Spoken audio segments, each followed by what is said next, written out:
Ok, donc un autre exemple, autre syntaxe de la fonction range, c'est en précisant le début oui, c'est ça, le début en fait que vous voulez. Donc, range par exemple 2 à 6, ça va commencer à 2, ça va s'arrêter à 5, comme ce qui est affiché ici. Enfin, range, vous pouvez utiliser aussi le range avec, en spécifiant ce qu'on appelle un pas, donc le step. Donc, il va, comme par exemple ici, range 0, 11,2, ça va commencer à 0, mais à chaque fois, ça va sauter de deux éléments. Donc, de 0 à 2, 2 à 4, 4 à 6, 4 à 8, 4 à 10, ainsi de suite. Bon, aussi, vous pouvez utiliser le range pour itérer en arrière. Donc, par exemple, vous commencez d'un grand nombre et vous voulez revenir. C'est-à-dire, vous partez en décroissance, donc en ordre décroissant. Et vous pouvez toujours préciser le pas. Et cette fois-ci, bon, si vous voulez aller vers l'arrière, donc il faut spécifier un pas négatif. Voilà. En gros, c'est ce on s'était arrêté sur ça. Maintenant, on va voir on va voir deux instructions de contrôle qu'on utilise généralement en coordination bien sûr avec les boucles, que ce soit une boucle for, que ce soit une boucle while. Ce sont les instructions break et continue. Et en fait, si vous connaissez un peu d'anglais, vous savez déjà ce que ça veut dire. Break, c'est pour dire arrête-toi, stop. Voilà, break, break, c'est casser. Littéralement, en fait, break, c'est casser. Donc, mais dans notre cas, en Python, break, en fait, c'est pour dire stop, arrête, ne continue pas. Voilà, c'est ça. Et son frère, ou son cousin, je sais pas moi, continue. Lui, en fait, c'est pas pour dire continuer, mais si vous pouvez le voir d'une manière, c'est-à-dire continue, c'est-à-dire à partir d'un certain point, saute, en fait, c'est pour dire saute le point. Continue, c'est-à-dire ne t'arrête pas ici, continue directement. Vous voyez ce que je veux dire? Donc, les deux là, en fait, c'est pour contrôler l'exécution de boucles. Souvent, on peut commencer en itère. Par exemple, imaginez, je veux faire en fait un certain nombre d'itérations de 0 jusqu'à 1000, mais je veux m'arrêter si une condition est vérifiée. Je ne sais pas, parce que je mets 1000, peut-être que je serai satisfait avant 1000 en fait. Donc pour éviter d'aller jusqu'à 1000, qu'est-ce que je vais faire? Je vais mettre, ok, utiliser range, je mets la fin à 1000, mais peut-être que je ne veux pas atteindre forcément 1000 en fait. Donc peut-être. Donc je vais mettre une condition et dire, ok, si lors de l'exécution, lors de l'itération, la condition, enfin une condition donnée est respectée, tu arrêtes la boucle, tu ne continues pas, tu ne vas pas jusqu'à 1000. C'est tout simplement ce que permet de faire le break. Voilà. Et comme je le disais, son cousin ou son frère continue. Lui, en fait, lui, il va dire à un point donné, donc qu'est-ce que tu vas faire? Tu vas tout simplement sauter cette itération. Tu vas pas t'arrêter. Tu vas pas break, c'est différent. Tu vas pas break. Tu vas juste, en fait, sauter cette itération, aller à l'itération suivante. Simplement. C'est ce que permettent de faire les deux. Break et continue. Break, arrête-toi. Continue, c'est dire saute l'itération, va à l'itération suivante. Voilà. Donc, c'est ce que j'ai essayé d'expliquer ici. L'instruction break. L'instruction break est utilisée pour sortir prématurément d'une boucle lorsqu'une condition spécifique est remplie. Bien sûr, vous n'allez pas utiliser break au hasard. Il faut avoir une bonne raison d'arrêter la boucle. Sinon, pourquoi l'avoir commencé? Donc, il faut toujours avoir une bonne raison d'utiliser le break. Le break, forcément, vous devez le mettre dans une condition. Si vous mettez break directement dans une boucle, la boucle ne va même pas commencer. Je vais vous montrer un exemple tout de suite. Donc, quand on utilise break, il faut toujours avoir une bonne raison, donc c'est-à-dire mettre le break dans une condition. If, elif, else, tout ce que vous voulez, mais ça doit être conditionné. Donc, elle permet d'arrêter l'exécution de la boucle immédiatement, même si la condition de fin de boucle n'est pas encore atteinte. Exactement. Donc, un exemple, comme on le dit, worth 1000 words, donc est meilleur que 1000 mots. Donc, voici un exemple ici. Utilisation de break pour sortir d'une boucle lorsque la valeur 5 est atteinte. Donc ici, qu'est-ce que je fais? J'utilise la boucle for et ma fonction range pour parcourir un certain nombre. Ici, j'ai mis 1 à 11. 1 à 11, c'est-à-dire il va commencer à 1, il va s'arrêter à 10. Donc, il va commencer 1, 2, 3, 4, 5, 6, 7, 8, 9, 10. Mais il se peut que lorsque j'atteins 5, bon, je ne veux pas atteindre 10, je veux sortir prématurément lorsque j'atteins 5. Bien sûr, ça c'est un exemple qui est inutile, mais c'est pour permettre en fait la compréhension de l'utilisation de break. Donc, je fais for i in range 1 à 11, j'affiche à chaque fois donc 1, j'affiche 2, j'affiche 3, mais qu'est-ce que je fais? dans ma boucle, lors de l'exécution de ma boucle, qu'est-ce que je fais? Je vérifie. Si I c'est l'itérateur, c'est lui qui permet de savoir à quelle étape on est, à quelle itération on est. C'est lui qui change de valeur, donc 1 à 10. Donc, c'est lui d'ailleurs que j'affiche. Donc, je regarde, est-ce que I est égal à 5? Et si I est égal à 5, qu'est-ce que je fais? J'affiche sortie de la boucle avec juste en bas break. Ça, c'est juste en fait pour permettre de savoir où est-ce qu'il s'affiche. Le print, c'est ce que je veux dire. Mais le break, c'est lui en fait qui permet de stopper la boucle lorsque j'atteins 5. Qu'est-ce que ça veut dire? Ça veut dire quand la boucle va commencer 1, 2, 3, 4. Lorsqu'il atteint 5, il va tout simplement afficher sortie de la boucle. Il va arrêter toute l'exécution. C'est-à-dire, vous n'allez pas voir 6, il ne va pas atteindre 6, 7, 8, 9, 10. Voilà, c'est simplement ce qu'il fait. Donc le break, une instruction qui est simple, mais qui est très utile dans beaucoup de cas. Voilà. Donc dans cet exemple, la boucle for itère de 1 à 10. Lorsque la valeur de i atteint 5, l'instruction break est exécutée, ce qui sort prématurément de la boucle. C'est bon, c'est compréhensible, c'est simple. Son cousin maintenant, la boucle, pas la boucle, l'instruction continue. Donc, lui, comme je l'ai dit tantôt, l'instruction continue, c'est utilisé pour passer à l'itération suivante de la boucle. Donc, sans exécuter le reste du code à l'intérieur de la boucle. Mais en fait, il faut faire très attention avec le continue. C'est quoi? Contrairement au break, qui lui s'arrête directement, le continue, lui, il va juste stopper, pas stopper, il va juste sauter l'itération, mais il va continuer à l'itération suivante en fait. Il ne va pas arrêter la boucle complètement. Il va juste sauter l'itération qui est concernée par la condition que vous aurez définie. Donc, c'est ça. Cela permet d'ignorer certaines itérations. Donc, ignorer certaines itérations exactement, c'est ça même, c'est une utilité. C'est-à-dire, vous voulez faire un traitement itératif, je ne sais pas moi, parcourir 1 à 1000, mais vous ne voulez pas, par exemple, qu'il exécute lorsque c'est à 50 ou bien qu'il exécute lorsque c'est à 40. Donc, vous allez utiliser le continue.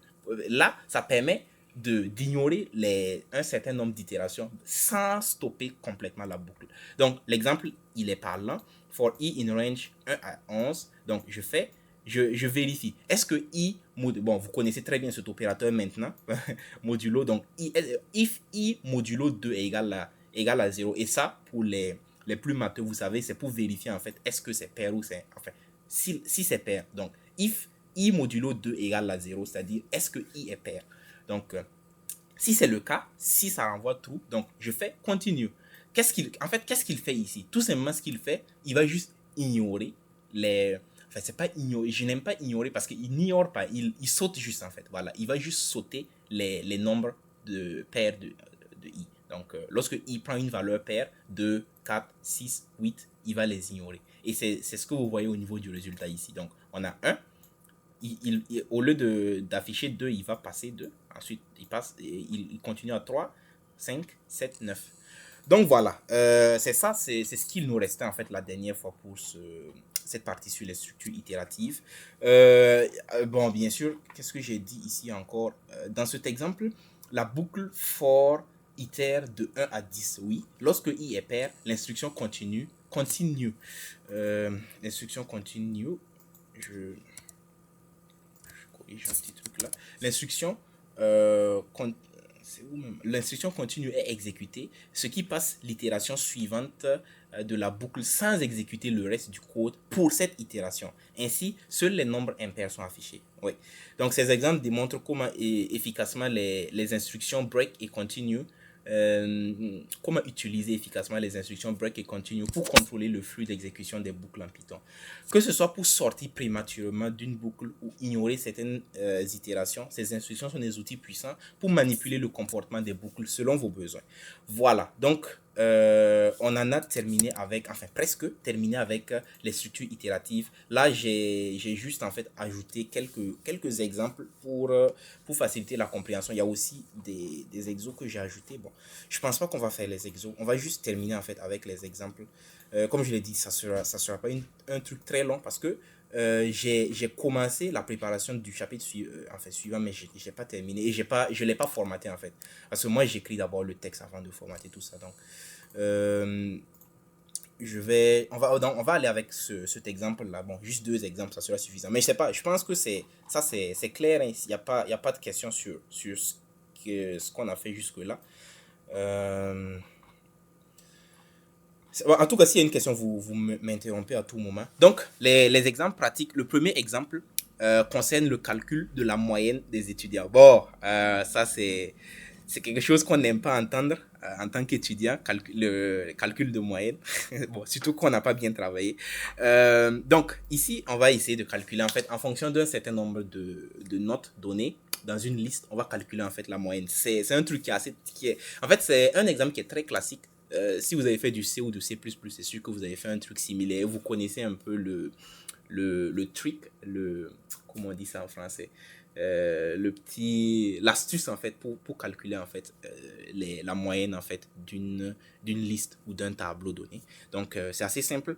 On suppose que vous avez une liste d'un étudiant, une liste de notes pardon d'un étudiant, et que vous voulez calculer sa moyenne. Voici comment vous pourriez le faire avec une boucle. Donc regardez, à la base on a une liste de nombres, donc 15, 18, 14, 16, ouais. C'est plutôt un bon étudiant, lui. Ensuite, qu'est-ce que je fais? Donc, pour calculer la moyenne, dans un premier temps, je vais initialiser une variable. J'initialise une variable qui s'appelle en fait la somme. Parce que, juste même sans Python, sans parler de Python, pour calculer la moyenne, qu'est-ce que vous faites? Dans un premier temps, vous allez sommer, vous allez prendre votre calculatrice, prendre 15 plus 18 plus 14 plus 16 plus 19, et ensuite vous allez diviser par le nombre je sais pas moi, d'éléments, de nombre de matières que vous avez ici. Il y en a 5, c'est pas beaucoup pour... bon, c'est juste un exemple fictif. Donc, vous allez en fait prendre la somme de ça et diviser par 5. C'est ce qu'on va faire, c'est idem, on va faire la même chose avec Python. Dans un premier temps, on initialise une variable somme. Cette variable somme là en fait, c'est celle qui va contenir la somme totale en fait des éléments de la liste. Mais le problème, c'est selon vous, comment en fait calculer une somme d'éléments d'une liste. Parce que je peux pas juste... oui, c'est possible, je peux le faire, je peux calculer en un coup. Mais je veux pas le faire de la façon la plus simple. Et une fois, la fonction somme peut faire ça, mais bon, je veux pas utiliser parce que là je veux illustrer l'importance des boucles.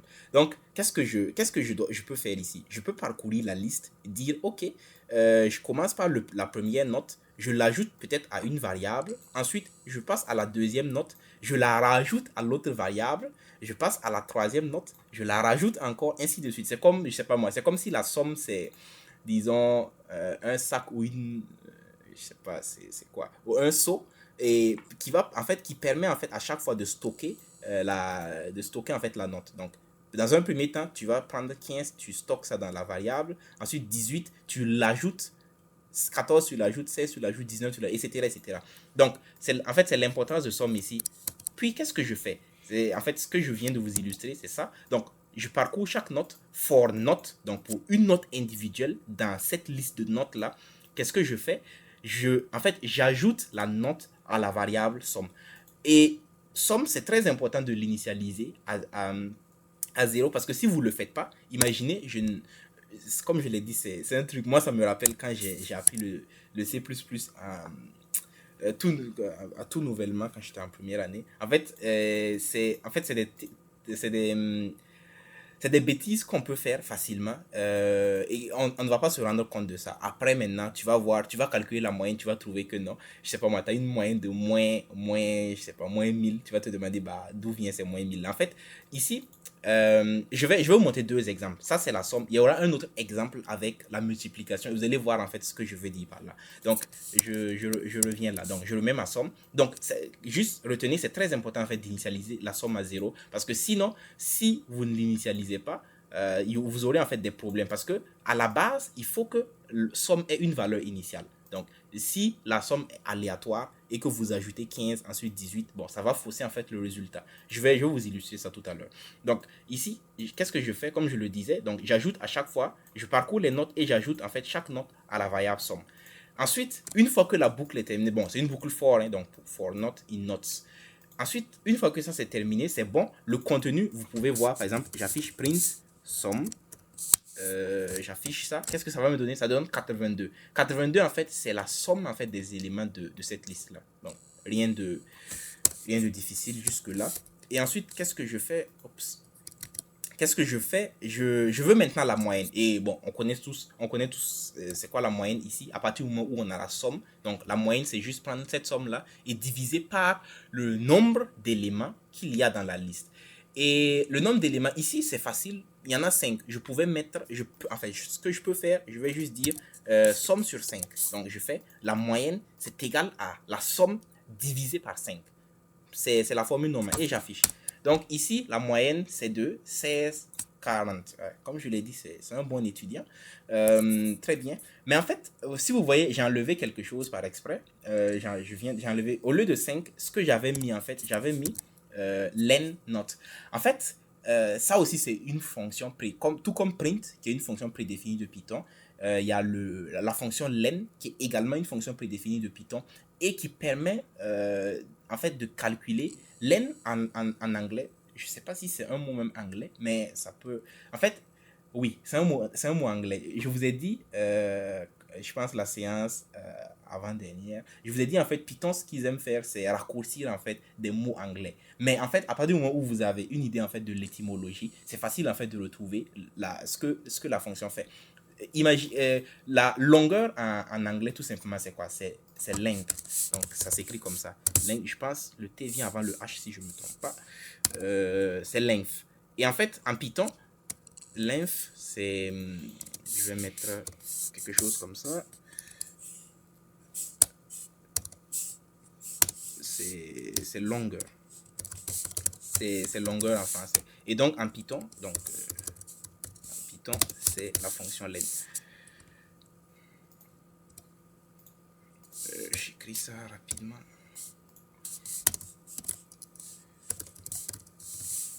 C'est ça.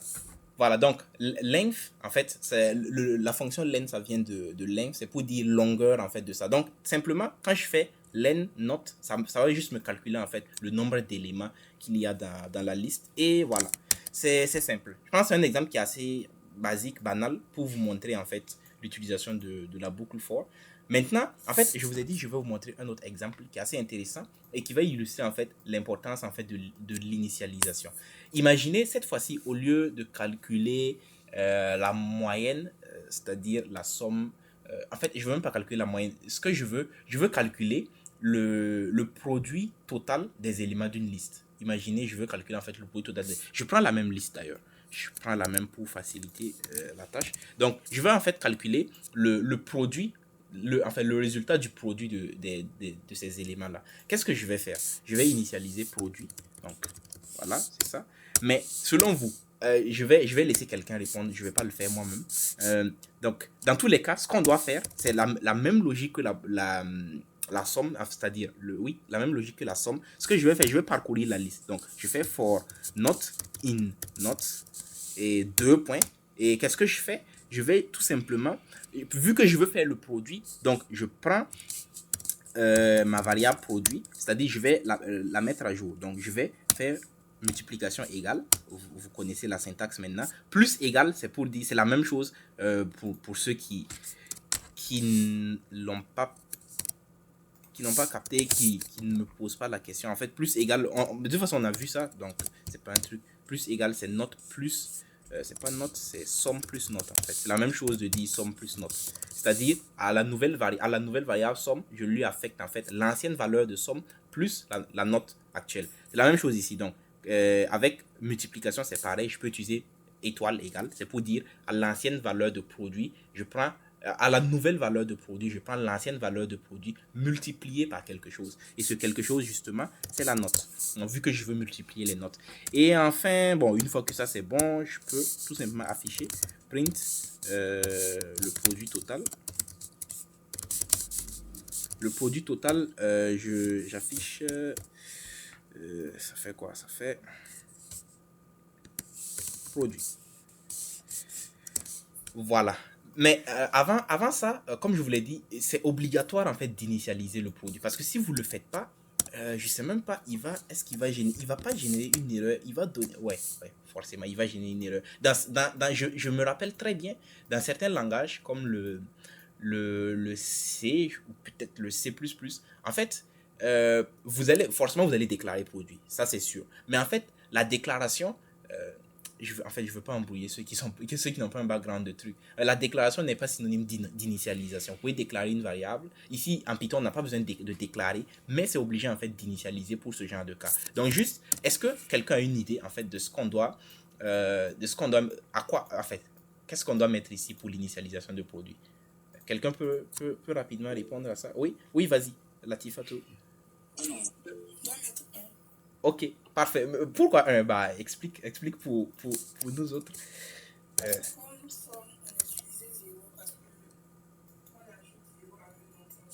voilà. Voilà, exactement.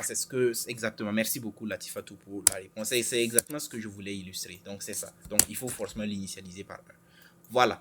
Donc, ça, c'est bon. C'est un exemple classique d'utilisation d'une boucle for. C'est assez facile.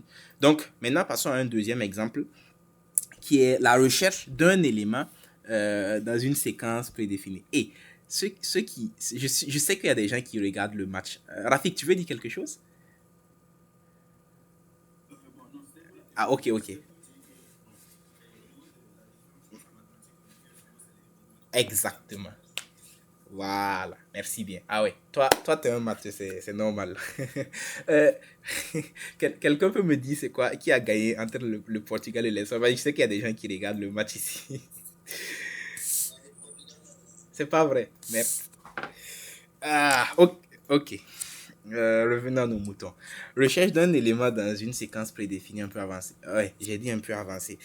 Ok, maintenant, cet exemple-là, comme je l'ai dit, je suis avancé, un peu avancé. Donc, ce qu'on va faire, l'objectif en fait, c'est quoi? On a la même chose, on a une liste de nombres. Donc, je les ai affectés aléatoirement, donc on s'en fout.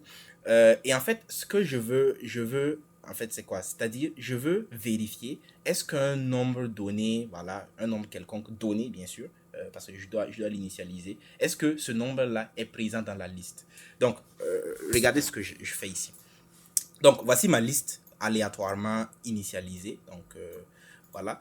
Et ici, je veux rechercher ceux qui ont fait. Je sais qu'à chaque fois, je dis ça. Ceux qui ont en fait fait les data structures and algorithmes et structures de données, que ce soit avec C ou C++. Je sais qu'il y a des gens qui l'ont sûrement fait. Vous savez en fait il y a en fait ce qu'on appelle le problème de search.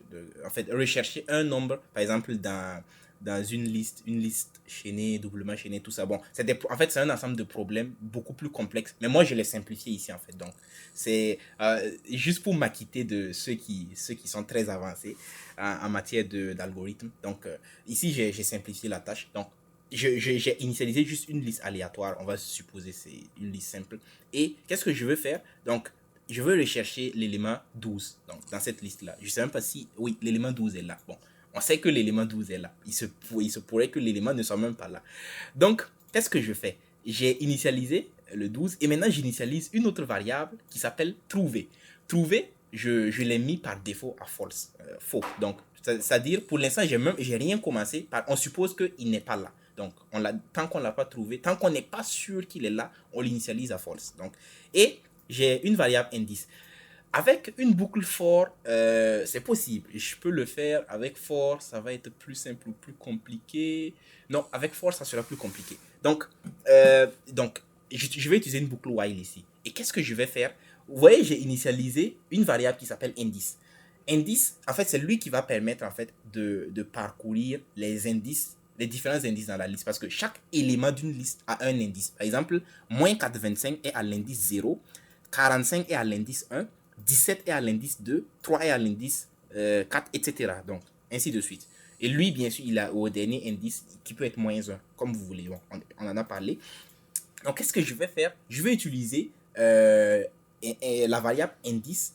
Et à chaque fois, en fait, je vais parcourir ma liste avec la variable indice. Mais comme je vous l'ai dit, vous vous rappelez très bien, lorsqu'on utilise un indexateur, ou je sais pas, un indexeur, je sais pas c'est quoi, un indexeur comme indice, à chaque fois, il faut changer sa valeur pour permettre en fait de passer à l'élément suivant. Parce que j'ai commencé à 0, donc j'utilise while, je dis tant que le while, tant que indice plutôt, tant que indice est plus petit que ici, bon, le nombre d'éléments, len éléments. Donc, ici, on en a combien? 1, 2, 3, 4, 5, 6, 7, 8, 9, 10, 11. Donc, tant que indice est plus petit que 11, parce que la longueur en fait des éléments, il y a 11 éléments. Donc tant que 0, parce que indice au début c'est 0, donc tant que 0 est plus petit que 11, ce qui est toujours vrai, donc 0 est plus petit que 11, qu'est-ce que je fais?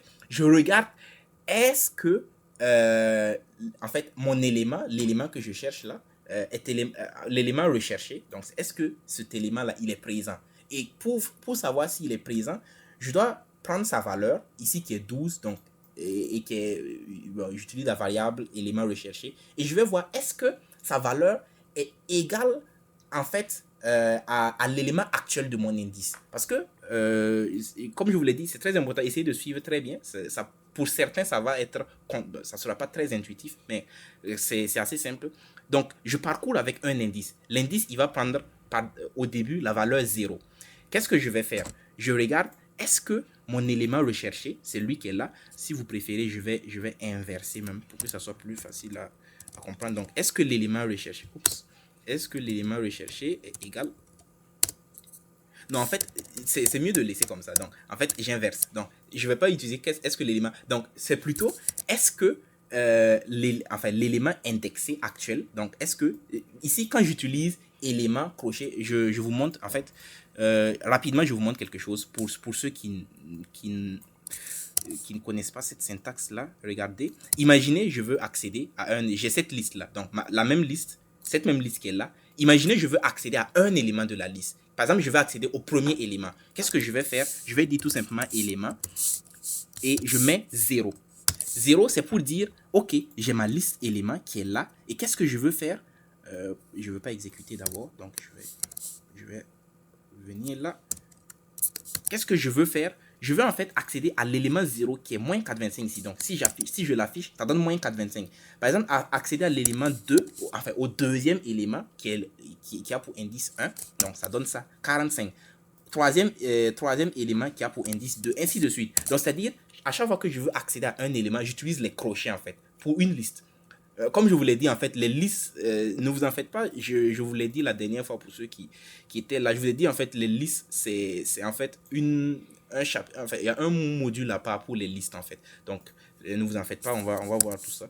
Donc, mais juste, vu que c'est important ici, donc je vous l'explique. Donc, élément, donc on a élément 2, je veux accéder au troisième élément, donc qui est 17 ici. Ainsi de suite. Par exemple, si je veux accéder au dernier élément, je vais mettre moins 1. Donc, élément moins 1, c'est pour dire j'accède au dernier élément. C'est-à-dire je commence moins 1 à partir du dernier. Donc, c'est ça. Une fois que vous avez compris ça, je supprime. C'est pas... bon, peut-être je peux garder ça juste pour accéder, pour ceux qui vont lire après le notebook. Pour... c'est quoi ça? Pour accéder à l'élément... disons par exemple l'élément 2, donc qui a pour indice 1. Voilà. Donc, à l'élément 2. Voilà. Donc, à l'élément 2, ça pourrait être, disons, au deuxième élément. Au deuxième élément de la liste. Voilà. Donc, une fois que ça c'est bon, on revient à notre code principal. Qu'est-ce que je fais? Je regarde, est-ce que l'élément qui a pour indice, est-ce que c'est égal en fait à l'élément que je recherche, ici qui est 12? Et je regarde, si c'est égal, je fais quoi? Je change en fait la valeur de ma variable trouver. Vous vous rappelez bien qu'on a initialisé une variable qui s'appelle trouver. C'est elle qui permet de savoir est-ce qu'on l'a trouvé l'élément ou pas encore. Donc, je parcours, je reprends au niveau de la boucle. Donc, je parcours, je prends indice. Tant que l'indice est plus petit que la longueur de la liste, je regarde. Est-ce que l'élément actuel que mon indice indexe, est-ce qu'il est égal à l'élément que je recherche? Si c'est égal, donc je fais trouver égal à true. Donc, je change la valeur de trouver. Sinon, si c'est pas égal, non, pas encore. Il n'y a pas de sinon. Il n'y a même pas de sinon. Donc, je regarde. Si c'est trouvé, donc c'est-à-dire si je trouve mon élément, je sors. Donc, parce que l'objectif, c'est de chercher un élément qui est 12 ici. Donc, si je trouve l'élément, je casse la boucle. Donc, je sors de la boucle. Et ça va vous dire quelque chose. Le break qu'on vient de voir, l'instruction break qu'on vient de voir, c'est ça qui permet en fait de sortir prématurément d'une boucle quelconque. Voilà. Donc, et bien sûr, après ça, et regardez ici, qu'est-ce que je fais? Comme je vous l'ai dit, à chaque fois, il faut changer la valeur de indice. Parce que si vous ne changez pas la valeur de indice, ça reste, je vous en ai parlé, ça sera une boucle infinie. Parce que à chaque fois, regardez, j'ai initialisé indice à 0. Mais à chaque fois, 0, il est toujours plus petit que 11. Donc, il va, lors de la première itération, il va voir, est-ce que 0 est plus petit que 11?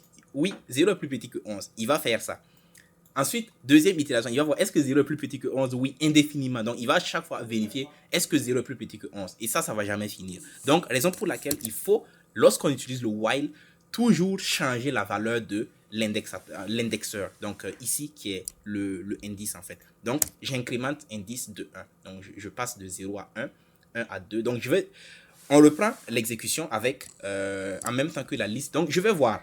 Ici, indice égale à 0. Trouver, c'est false. Qu'est-ce que je fais? Je vais vérifier. Est-ce que moins 85, pardon, je vais d'abord voir, tant que 0 est plus petit que ça, oui, 0 est plus petit, je vais voir. Est-ce que moins 85, parce que ça sera élément 0, donc moins 85, est-ce que c'est égal à 12? Non. Donc, je continue. Donc, je ne vais rien faire. Donc, vu que la condition n'est pas vérifiée, il va continuer son chemin. Il ne va pas exécuter ce qui est dedans ici. Vous voyez, le if, il va s'exécuter uniquement si la condition est respectée. Si, en fait, l'élément indexé est égal à 12. Sinon, il va continuer son chemin. Donc, ensuite, il va vérifier. Est-ce que 45 est égal à 12? Non, pas du tout. Donc, il continue son chemin. Il ne va pas rentrer ici. Est-ce que 17 est égal à 12?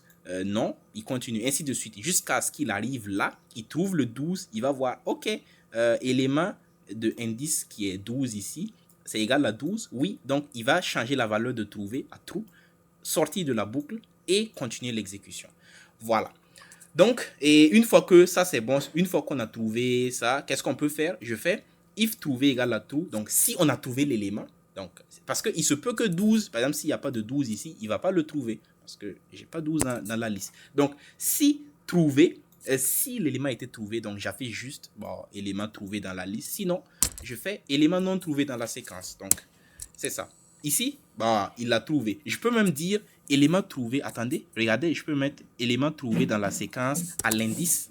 Je vais mettre à l'indice pour savoir en fait c'était quel indice. À l'indice, disons indice. Voilà, je veux savoir, il a trouvé à quel indice. Bon, il a trouvé à l'indice 6. Est-ce que c'est vrai? 0, 1, 2, 3, 4, 5, 6. Voilà, il a trouvé à l'indice 6. Exactement.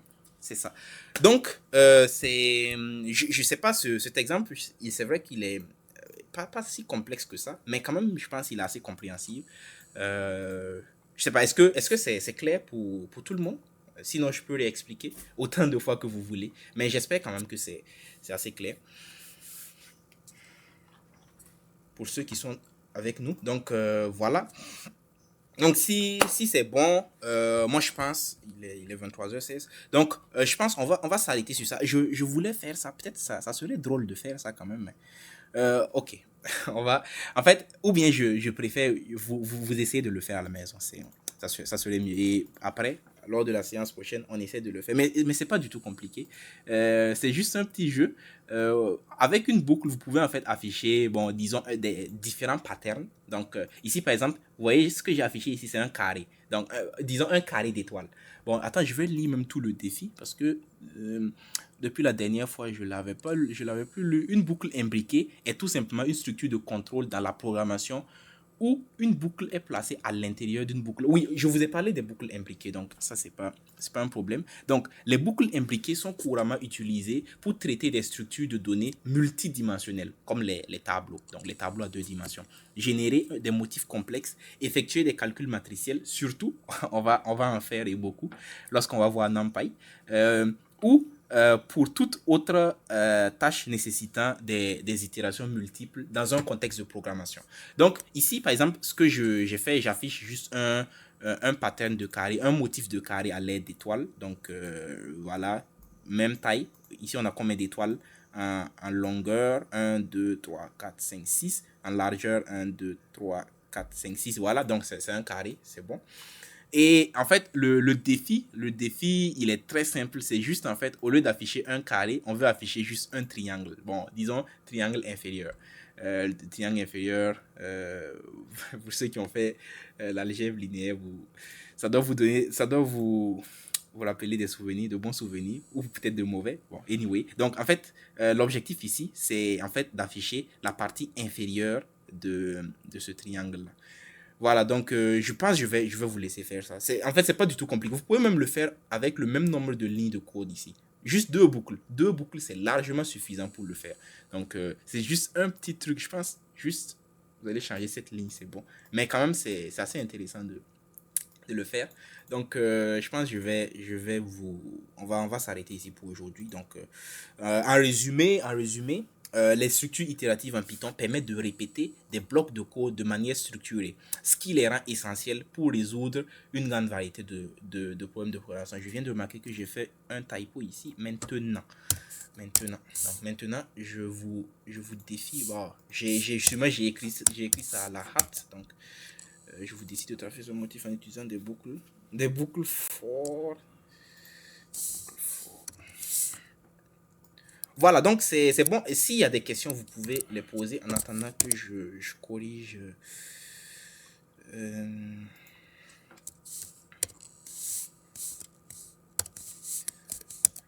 Oh, je pense que j'avais déjà push ça. Donc, s'il y a des questions, même si c'est sur ce qu'on a vu la dernière fois, vous pouvez y aller. Donc, aucun souci. Mais bon, au moins, j'espère que ça c'est compris. Parce que comme je l'ai dit, à partir de là, on va se baser sur tout ce qu'on a vu dans ces trois chapitres-là pour aller avec le, la prochaine partie, bien sûr, qui concerne tout ce qui est les structures de données. Bon, je pense qu'on n'a même pas terminé les boucles. Il y a les collections et les fonctions. Euh, J'avais en fait envie de mettre les fonctions dans un autre module carrément. Mais bon, c'est pas grave, je verrai ce que je vais faire. Mais j'avais quand même commencé à rédiger ça, mais bon, pas grave. Donc, est-ce que vous avez des questions? Je vais arrêter l'enregistrement maintenant.